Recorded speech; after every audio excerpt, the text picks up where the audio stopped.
cloud. Okay, so the recording is in progress, and today we are discussing Kujichagalia, which means self-determination. It's the second day of Kwanzaa.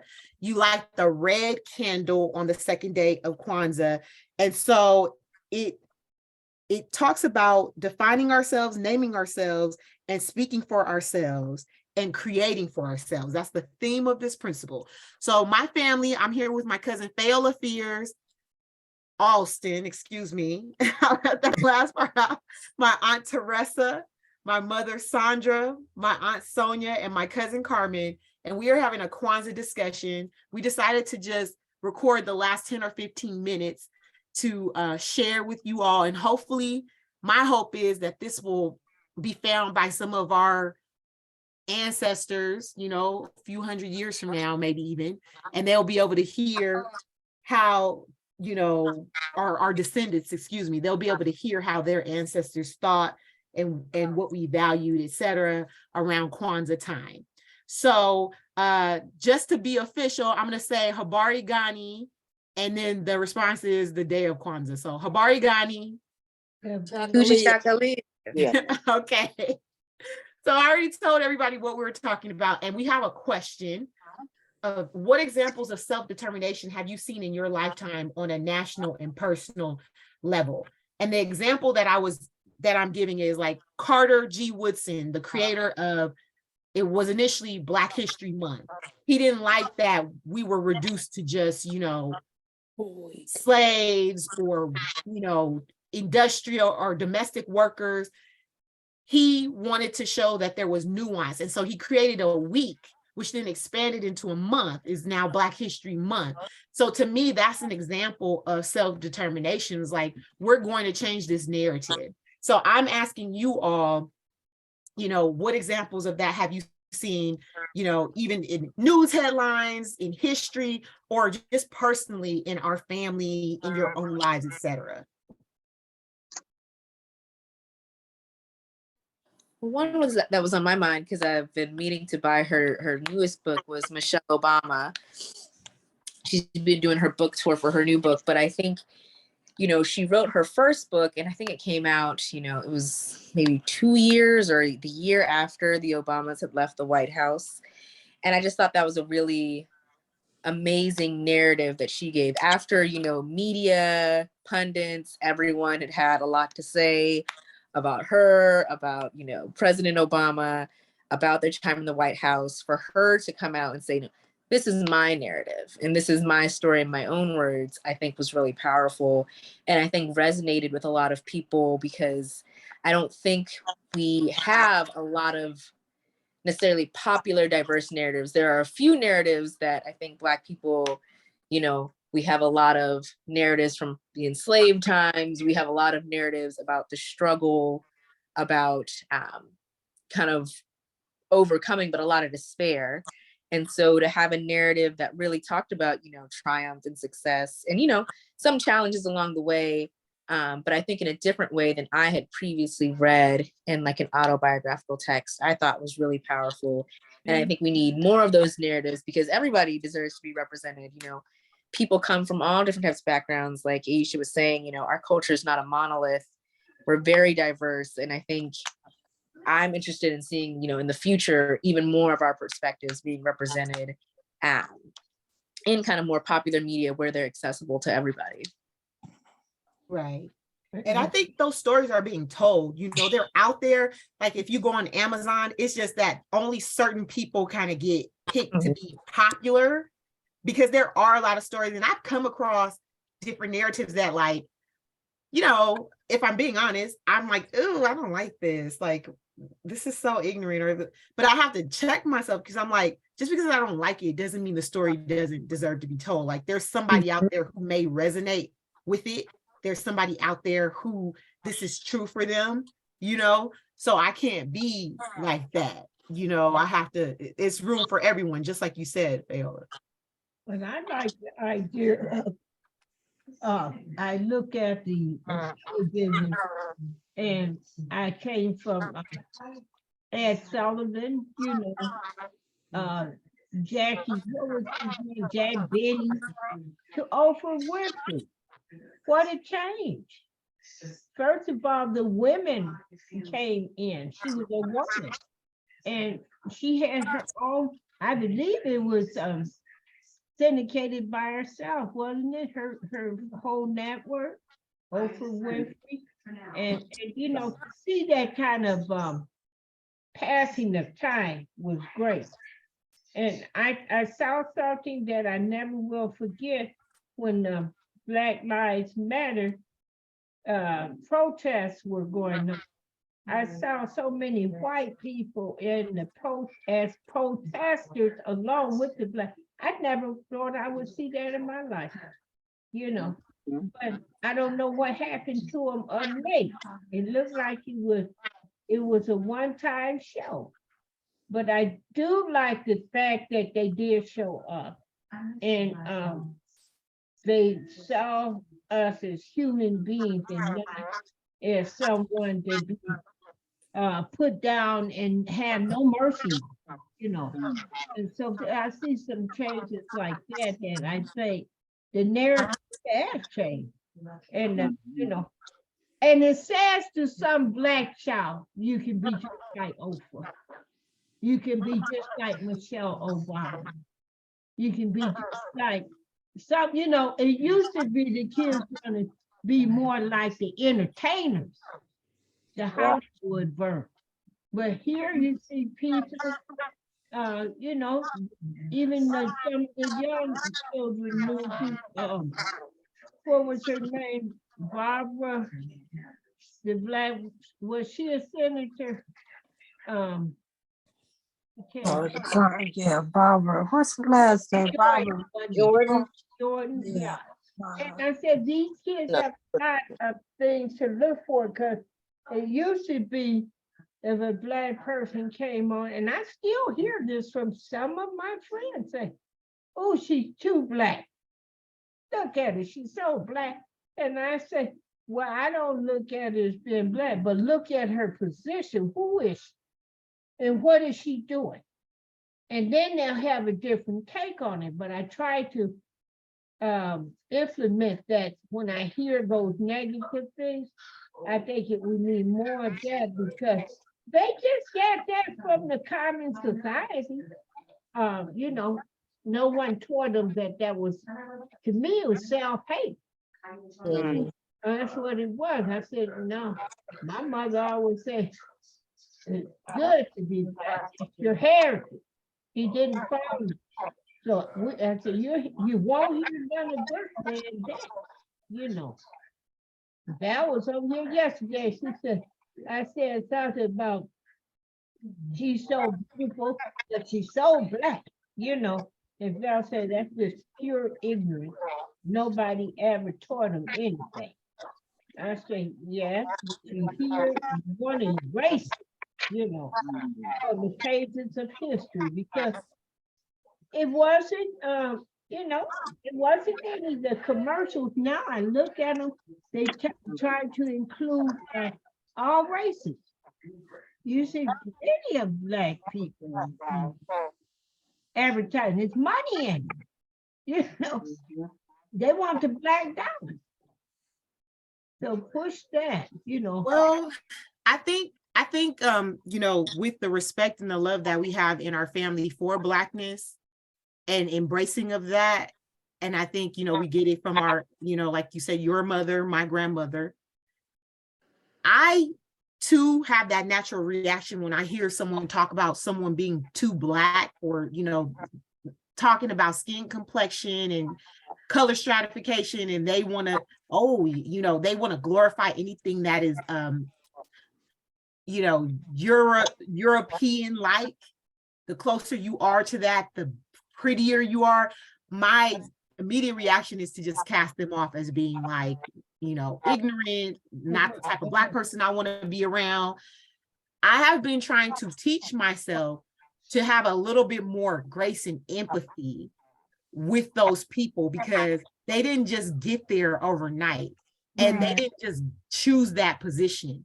There are a lot of different things that happen and didn't happen in their lives that have them value proximity to whiteness in the way that they do. You know what I'm saying? And I think bringing it back to self-determination and like Kujichagalia is like you're leaning in to that caste system that was meant to control enslaved people and Black people in this country, instead of like developing your own mind and not, you know, ingesting the tools of what was used to oppress, divide, and conquer, you know? So Yeah. it's hard because like I'm not good at it yet, because I do cringe. I kind of roll my eyes as deep sigh, and then I automatically don't trust that person. But I also have never challenged them. So to me, I feel like that makes me complicit.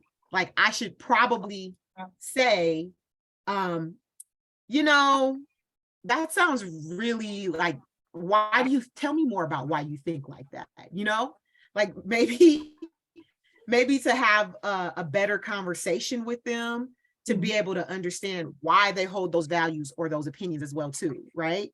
But for my example, before I pass it on to somebody else, when it talks about self-determination, when we're talking about self-determination, I look at on a personal level.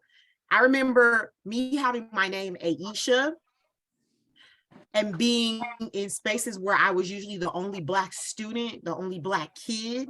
People would always like make fun of my name, or it's at the top of the roll call. I always knew when the teacher was trying to call me, because they'd be like, and I just be like, oh, you know, it's Aisha, like they would be struggling. So I knew they were trying to call my name. And I used to be the only one.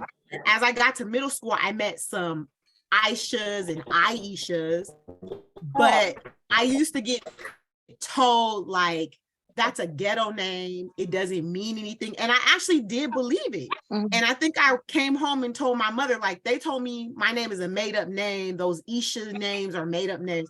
And my mom was like, oh, no, let me tell you something, your name is older than any Janet or Susie or whatever.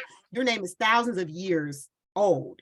Like it's in sacred texts. Like, no, they're wrong about that, you know?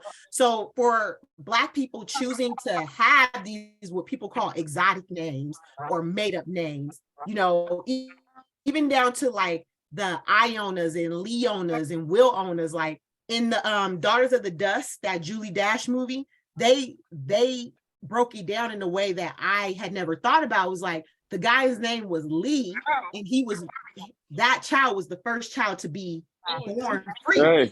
So he named her Leona, you know, because he's saying that Lee owns her, you know, like nobody owns her but Lee, right? So I feel like that's a form of self-determination by like choosing to name ourselves what we want to, regardless of what anybody would say. And it comes with the price, because they say that like people with my names, and I felt like I've seen it before, where I just put, you know, A Murphy versus Aisha Murphy. Sometimes I feel like I got a better response. And there has been researchers like they'll change the name and give the same qualifications, and the name, the resume with the more accepted name gets more traction, right? But you know, I think that it's still worth it to just stand on your own and not care about, you know, systemically what's better, and just to do what's best for you and what represents your culture the most. So I'm going to pass it on to somebody else if they want to give an example of self-determination they've seen. You can do that. Okay, I want to just say that you know, I think self-determination is a product of self-love. And our, you know, our, like people have been saying, you know, our family instilled in us, you know, that love of self, and, you know, love of our Blackness, love of our history, love of our people.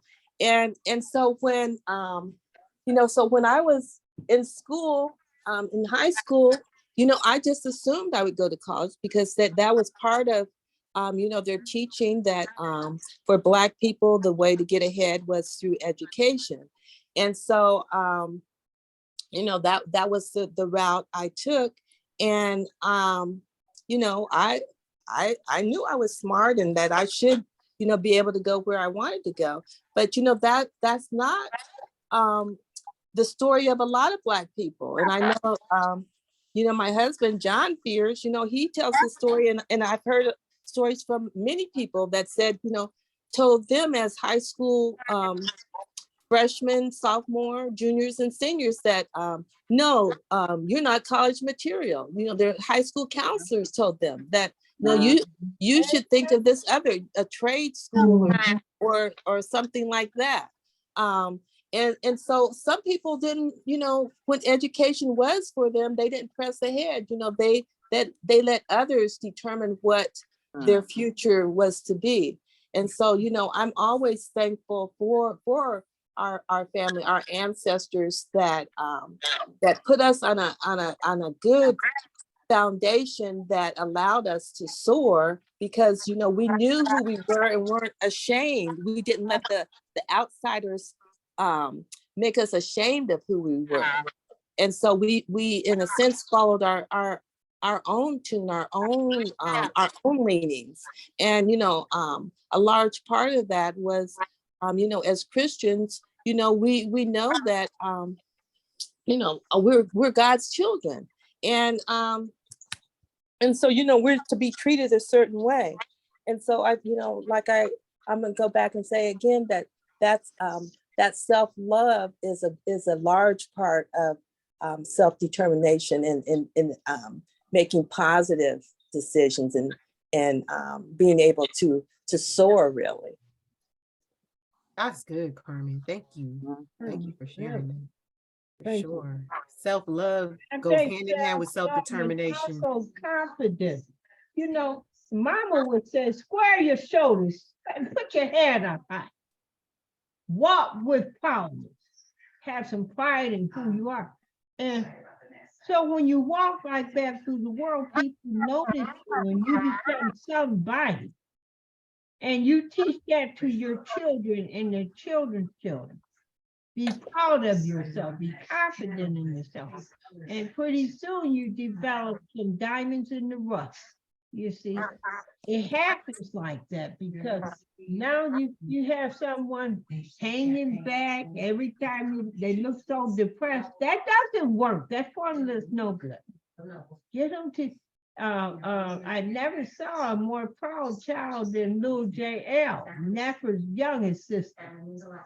She would come in and be able to recite and look so smart, and could articulate so well. And I was always complimenting her on how smart she was. A little girl, 5, 6 years old. She was very bright, very proud of her blackness. And I just loved it. And I said, every child should have that because they'll need it.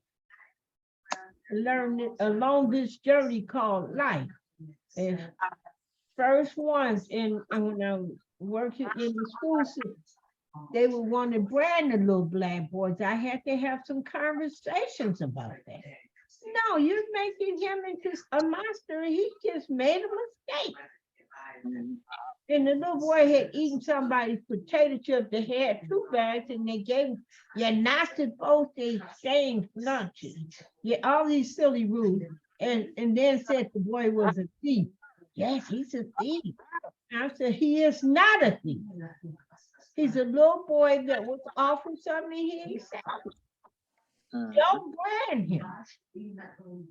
So when you have that distinction of proudness and pride and you walk with your head up, guess what? Someone come up and call you, oh no, I never. You have that, I think it makes them, what's the right word? Resilient. They're going to be able to step back up to the plate and say, look, I'm going to bat 100, okay? I'm not going down because you choose me up there. And I think that's determination. Every child should get that. And be taught to be responsibly proud. Very good. Give that message out to us. Thank you, Mom. Yeah, I think it's just so important teach your children is I always reflect on how things start over. You know, first we were children, and then we go to the next stage of life and become young adults, and then the next stage, middle age, and then you get into your senior years, and everything it's a repeat for the next generation, for our children and our grandchildren. They're going to go through the same stages, but I think about how can you sort of speed that up and help them uh, know what to expect and how to deal with things, Yeah. so that they can always have a real sense of pride and a sense of self. And like Sonia was saying about our mom, she would tell you, stand up straight. But my big brother, we call him brother, Ralph, he saw me walking one day and he said, "You hold your head up high. Don't be looking down. Hold it up high." And it made a difference in my life, because I was so shy. And that's another thing, the self-determination. If you have a shy child, I think you have to work on that to teach them that they are someone and that they have a voice. So you would say that all the time. You have a voice, and so and then they'll be able to interact. I always loved that about Aisha. Ever since she was a little kid, I used to watch her when she was a baby, and she always had a voice. She always could express things well, and that helps you as you go along. The road get a little easier when you realize that you too have a sense of self, and that you can do whatever you dream you ever wanted to do. You can do it. So that's what it's important. And I think as when they say take a village, I think it does take a village to raise up children, and not just Black children, but we can put an emphasis on Black because we're Black. And so we move on, and we keep trying to teach and keep trying to instill the positive, and help and exposure to the library. We were exposed to the library ever since before I wanted the library card so bad I couldn't get one. The librarian said, "You can't get one until you can spell your name." And I got one soon after I got in school because I learned to spell my name. But when I was younger than 5 and went to the library, I couldn't get a library card until I could do that. And it's just not now, you got the computer. You don't even really have to go to the library. You can find anything you want on that computer, Yeah. I still value the library though, because I could just make up a bunch of foolishness and people then could believe it, which often happens on the internet. They don't get good sources. But Auntie, circling back to what you said about me always having a voice, that was non-natural. My mother is a very outgoing person and she forced me. I'm very shy by nature. Most people never believe me when I say that. It's been 38 years of her, I remember when church would happen, and we get in the sanctuary on Sunday school, and they say, "Oh, do any of you children want to get up and talk about what you learned?" And I didn't want to do it, but I would feel her eyes boring holes into my body, and I would try to ignore her, but I couldn't ignore her, and I look over, and she would be looking at me like, "You better get up there and go say something," and then I'm like, okay, now when I get up here, I can't just embarrass her, you know what I'm saying? So I got to say something good.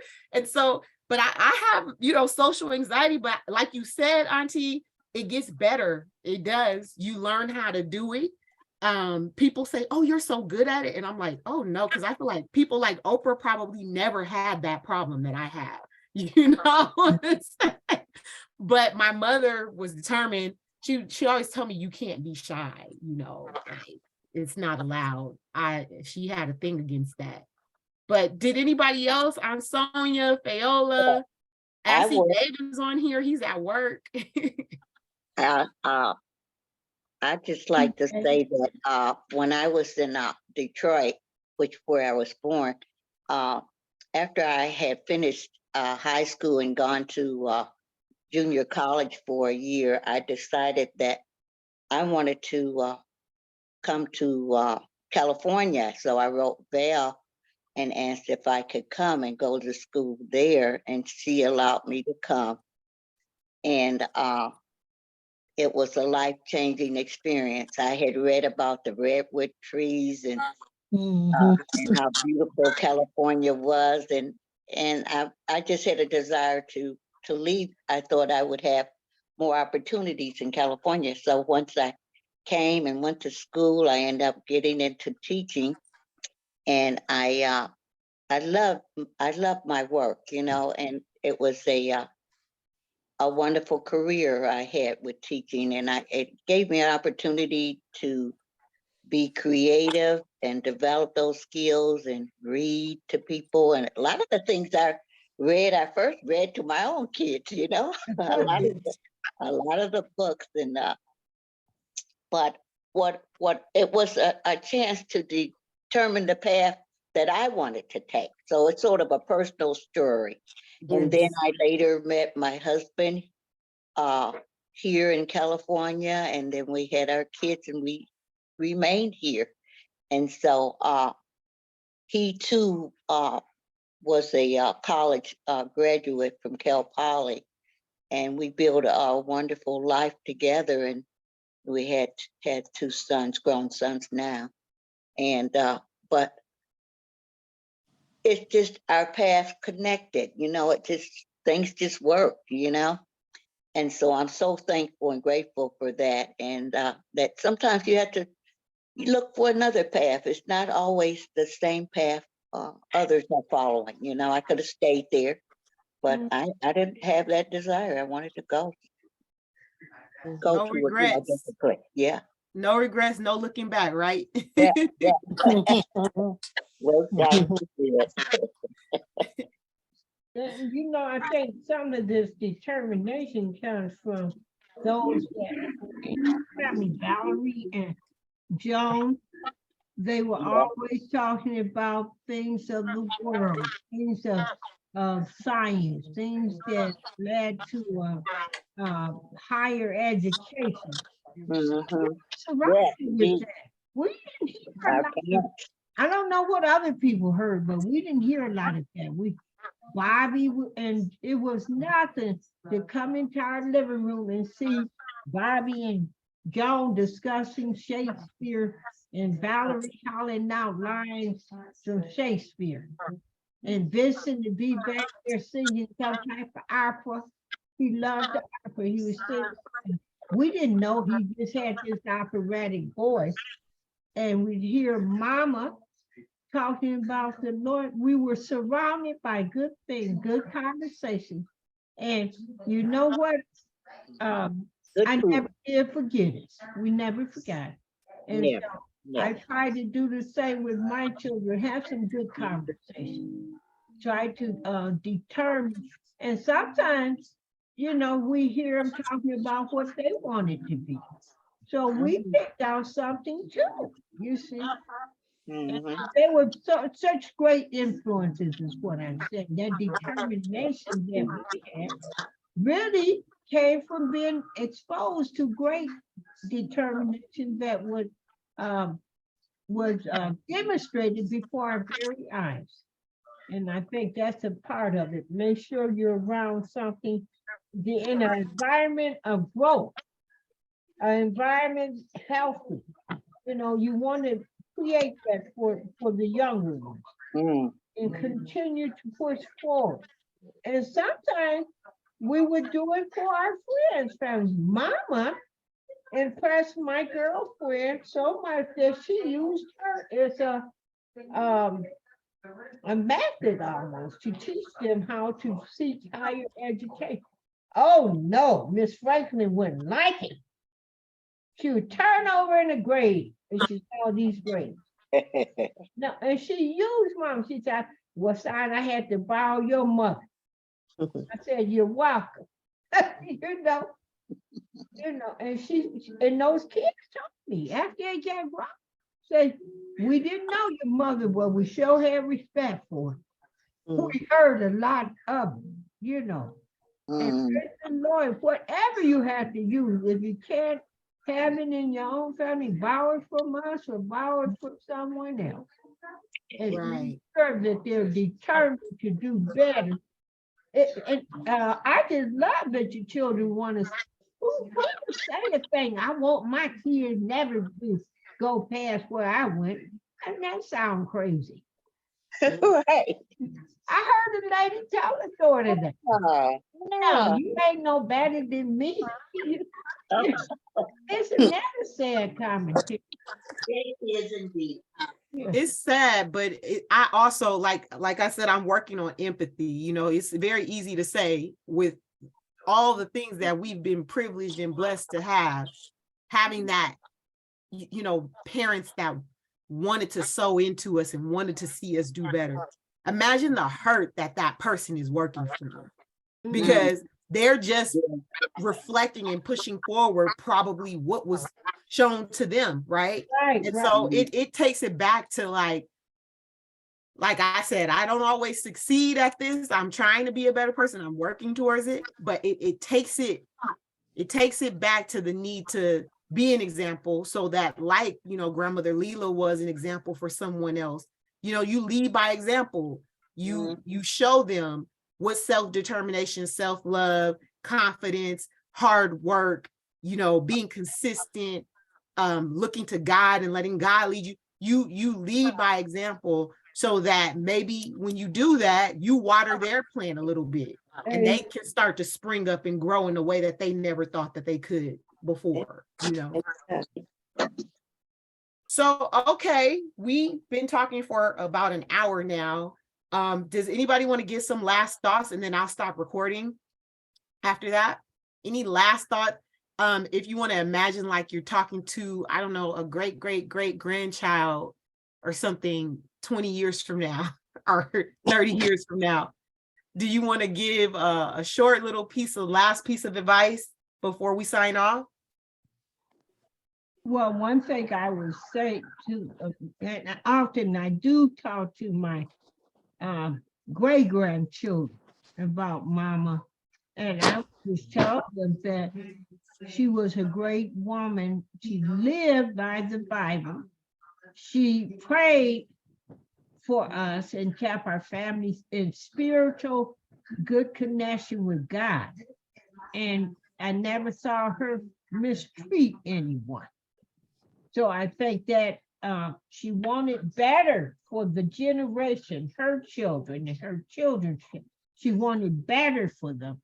And her advice was to educate yourself. She went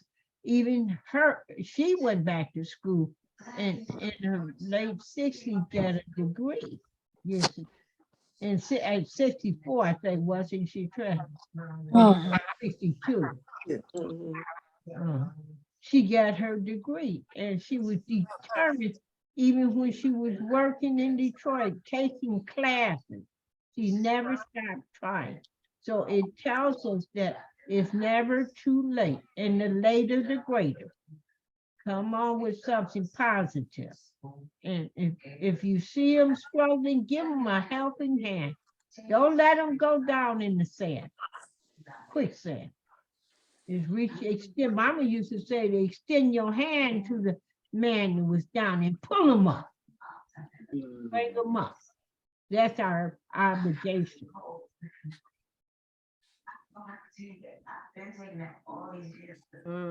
What would I say to somebody? I would just say that anybody can change, so if you don't like where you are today, if you don't like what you're doing today, and it could be anything from how you look to how you think to certain choices that you made, You don't have to like rest in where you are right now or where you've been. You can make a conscious decision to change. For me, that's through my faith, through Jesus Christ, through God, and just trying to build that relationship, and not just build the relationship, not just read the Bible, not just talk about it, but actually walk in what I'm trying to do. And remember to give yourself grace, because you will mess up.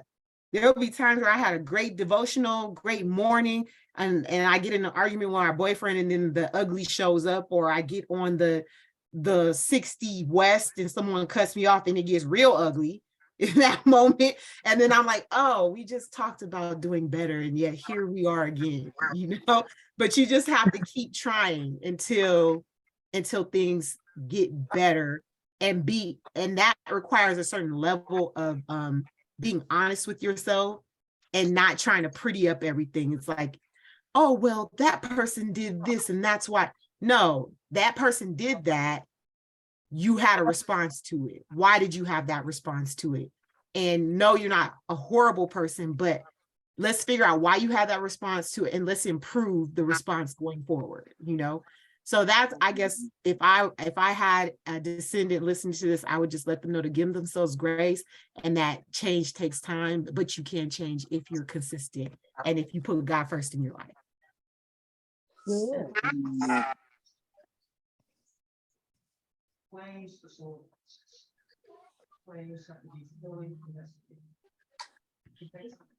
Okay, well, if no one else has anything else to say, I will sum it up.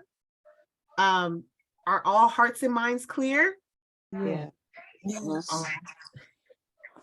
Okay, well, thank you all for listening. And we'll probably do one more of these before the Kwanzaa season is over. And I'm going to stop recording now. Let's see. Okay.